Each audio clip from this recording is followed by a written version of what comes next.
দক্ষিণ দুয়ারে ফাগুনের হাওয়া, প্রকৃতি থেকে শীতের বিদায়, গাছে গাছে পলাশ আর শিমুলের মেলা, সবকিছু জানান দিচ্ছে প্রকৃতিতে বসন্ত এলো।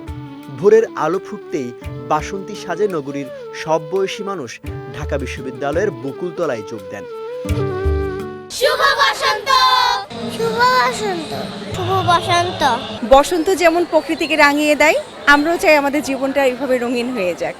বসন্তের ফুরফুরে বাতাসে প্রতি বছরের মতো এবারও নাচে গানে ফাল্গুনকে বরণ করে নেয়ার এই আয়োজন করে জাতীয় বসন্ত উৎসব উদযাপন পরিষদ। প্রতিটি পরিবেশনায় ফুটিয়ে তোলা হয়েছে বাংলাদেশের সংস্কৃতি, ঐতিহ্য আর কৃষ্টি। শুভ বসন্ত, আজ পহেলা ফাল্গুন। বাংলা পঞ্জিকা অনুযায়ী বছরের আবর্তনে আবার বসন্ত ঋতুরাজ ফিরে এসেছে। আমরা যেটা প্রকৃতির মধ্যে যেটা দেখতে পাই, ঋতুরাজ বসন্তে প্রকৃতির মিলন হয়।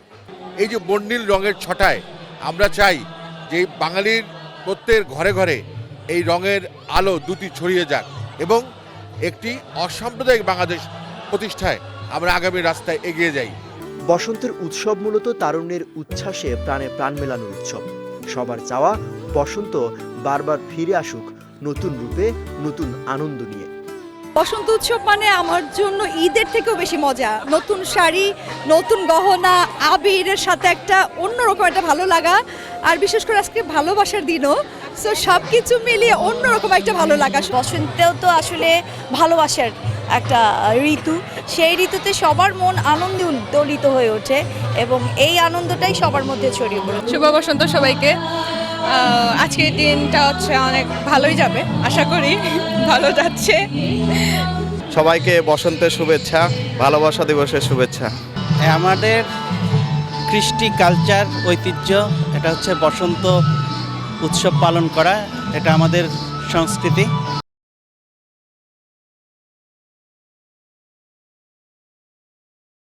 যদিও আজকে ভ্যালেন্টাইন্স ডে এবং বসন্ত দুটোই, কিন্তু আমরা দেশীয় সংস্কৃতির জন্য বসন্তকে বেশি প্রেফার করি। প্রকৃতির যে লাবণ্যতা তা আসলে মনোমুগ্ধকর এবং এই মাতাল হাওয়া আসলে আমরা অফুরন্ত ভালো। আমরা নতুন কাপল, আমাদের ভালো লাগছে আরও বেশি। ঋতুরাজ বসন্তকে বরণ করে নিতে সকাল থেকেই বকুলতলায় হাজির হয়েছেন নানা বয়সী দর্শনার্থীরা। তাদের প্রত্যাশা, ফাগুন দিনে ভালোবাসা হোক সার্বজনীন, হিংসা বিদ্বেষ ভুলে জয় হোক ভালোবাসার, জয় হোক মানবতার। সৈয়দ নওশাদ, বিজয় টিভি, ঢাকা।